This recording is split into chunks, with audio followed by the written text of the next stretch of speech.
Good afternoon, friends. Another day working on the XR50. Today, we're installing a kickstand. Now, this is an aftermarket kickstand, and I surely hope that this thing does not fight me just like those pegs did. It should be a fairly straightforward process to put this in and together.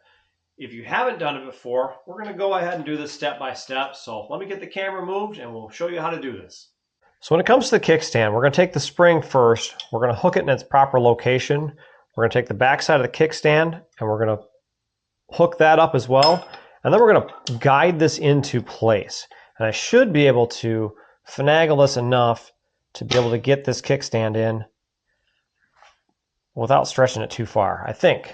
Now by taking a screwdriver and pushing it through the hole here, I can align everything the way it needs to be in order to be able to get the bolt through.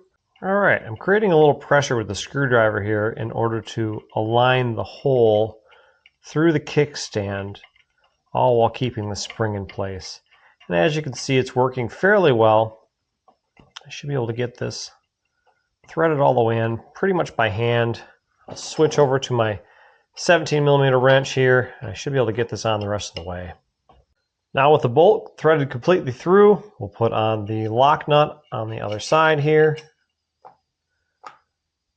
And as you can see, kickstand works properly just like it should. Spring kicks it into place and holds it there and holds it up.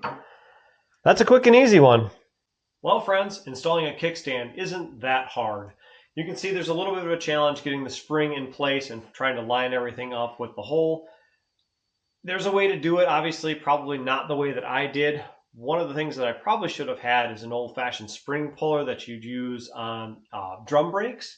I've used those in the past, and I have one at the house, but I don't have one here at the shop, unfortunately. And that'd be something that if I did have, it would have helped out a lot. Of course, friends, if this video was helpful to you, give it a like, give it a thumbs up. If you haven't subscribed to my channel yet, hit that subscribe button. I got a little bit left to do on this bike, and eventually I'm going to test ride this thing. So stay tuned, subscribe so you can see all the action, and we'll catch you next time.